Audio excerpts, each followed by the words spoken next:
happens when you eat 24 hours of Dunkin Donuts with a continuous glucose monitor strapped to your arm. Oh no. I ate 4,500 calories of pure carbs and sugar. I felt hungry, I felt cranky, and honestly, I felt like garbage. The goal? Find the hacks, the movement, the science that stop this crash. Can we defy the data? I'm wearing the CGM to track exactly how this massive dose of Dunkin Donuts affects my blood sugar. This device is key. It gives me clear, objective data on the impact of high-carb eating and eating in general, so I can move past guessing which foods spike blood sugar, avoid crashes, brain fog, improve workouts, recovery, sleep, and signs of early metabolic stress. This is my control day on 24 hours of Dunkin Donuts. I'm barely moving at all. I'm not going to take any walks or runs or lifting or anything, but I am going to eat the same exact foods that I will be eating tomorrow and do the workouts and all that sort of stuff and check my blood glucose levels. And right now my blood glucose is at 110. It was at 105 when I first put this on. So now I'm going to be able to track what I'm going to eat. Okay, downtown Chicago, heading to Dunkin'. Let's order this 1,100 calorie meal, huh? Check this thing out. This is 410 calories. I gotta get that whipped cream. It's delicious though. It is now about 30 to 40 minutes after I've had that calorie sugar bomb of a meal. I was at like 110. I, for some reason, thought that maybe I'm superhuman and my glucose wouldn't spike from it, but yeah, read that. I am now 148 milligrams deciliter. I don't think that's not a good thing after an hour to 2 hours. Could I do a regular glazed donut? And then, yeah, we'll go cream delight, yeah. My blood sugar, insulin spike dropped all the way down to 106. It's 11:57. So let's see what the spike is.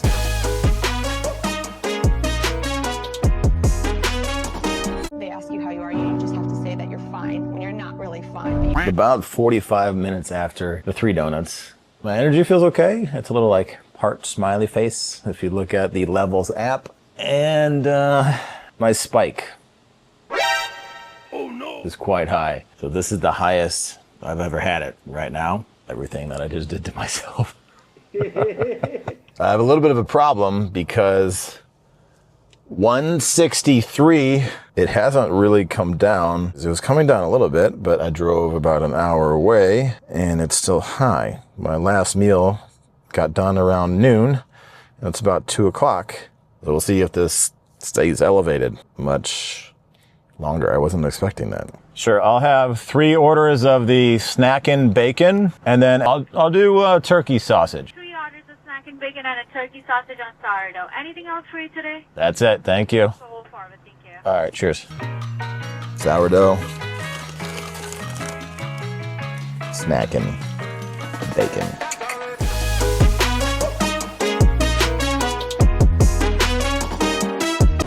Okay, I'm like 3,000 calories in.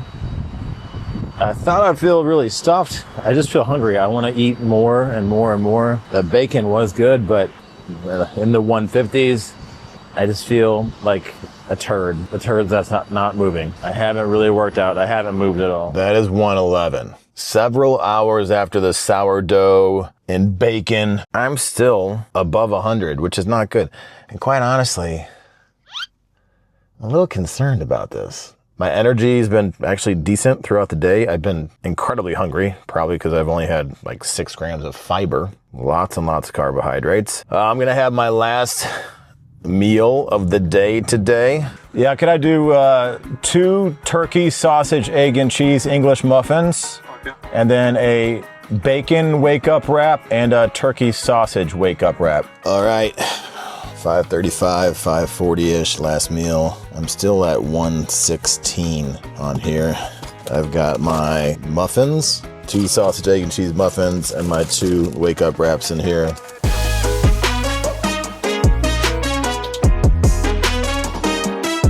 Day one is the control day disaster. No movement, no tricks, just pure sugar and chaos. I need this high baseline to prove that these hacks tomorrow will actually work.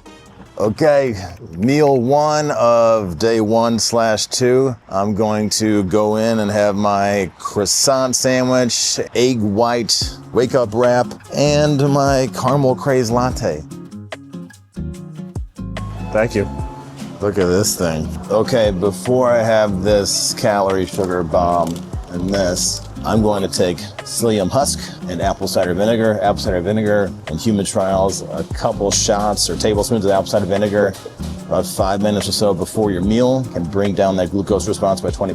Psyllium husk is a gel-like substance. Yes, Metamucil, I think old people take this. A couple teaspoons of this. Next, about 5 minutes beforehand, is going to bind to those sugars and hopefully blunt that glucose response. Right now, I'm still elevated, which is concerning, but we're looking at the jump here. 123. So if an hour from now, I'm 145 or below, that's a good thing.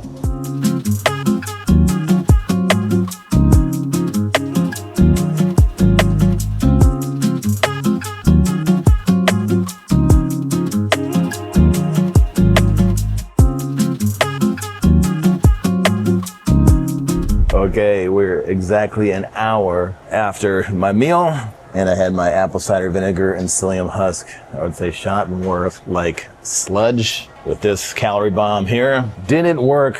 Research says 20-30%. It's going to bring down that glucose spike. But for me, yesterday, I had about a 49-point jump after that meal without any movement whatsoever. Today, I tried the sludge drink, and I have my glucose level at 159. The apple cider vinegar psyllium husk sludge. Initially, I think it was a failure, but later on, I actually just checked my glucose on the CGM, monitored by levels, and it's 101. Maybe that weird concoction of ACV and psyllium husk did something, I don't know. Now, I'm gonna get a lift in, so my body should be able to utilize those carbohydrates pretty good. We're gonna activate that GLUT4, which means those donuts that I'm gonna have later are gonna go straight to the muscle cells, so those muscles will soak up the sugars and utilize them for energy and repair. I'm hitting a full body workout because lifting weights activates GLUT4.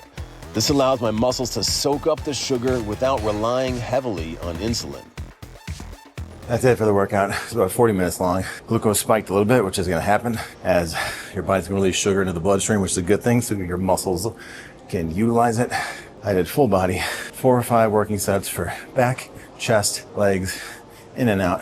I also did notice that after that spike around 120, it dropped in the 90s, which is the first time that it's dropped that low. Maybe movement, that weird trick, maybe it's doing something. It's time to have some donuts, let's go. Fast food fashion, I'm back in the car. 93 is my score right now. Let's see.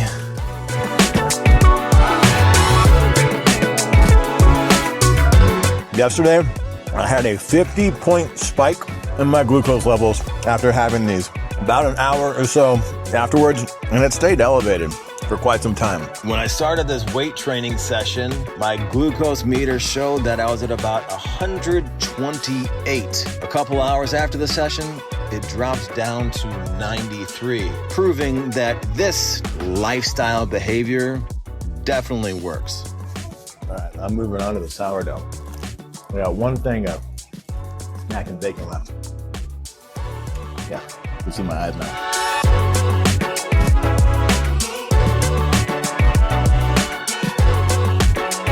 Thanks, dude. Appreciate it. Yeah, YouTube, Instagram, TikTok. Yeah. So I'm doing a whole video, 24 hours of Dunkin Donuts, wearing a continuous glucose monitor and seeing blood sugar spikes, everything. No, hey, yeah, take a picture. All right, man. Yeah. Be well. Cheers. All right, let's take this walk downtown Chicago.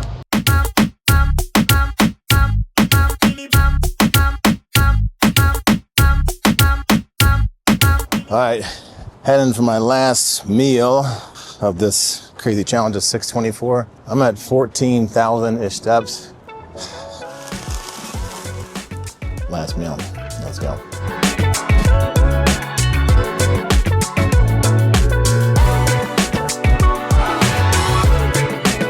This final meal caused a 31-point spike yesterday. Today, I've already hit 14,000 steps. It seems that movement is the biggest difference maker. The walk is the fastest, easiest, and most effective hack that I did, and you can do as well. I was at 93 milligrams a deciliter when I started eating. My prediction was only a 20-point rise. The result? I'm done with my walk. I'm still at 95. My glucose stayed steady at 95. The brisk walk was the ultimate winner. After crushing 4,500 calories of Dunkin, the CGM data revealed 3 crucial takeaways that can help you make better health decisions. The ACV husk provided minimal benefits. 2, lift before you cheat. Weight training works. Activating GLUT4 primed my muscles, lowering the peak spike. And 3, the ultimate winner. Movement. A brisk post-meal walk kept my spike low, proving movement is the cheapest and best way to manage major glucose influxes. 24 hours of Dunkin' calories, glucose spikes, and wow, some unexpected surprises. Turns out 4,500 calories is a lot of sandwiches, drinks, and donuts. But what shocked me the most? You'll have to drop your guesses in the comments below. What's next? More wild experiments, glucose-tested hacks, and maybe your ideas. Subscribe for more. You won't want to miss what's brewing.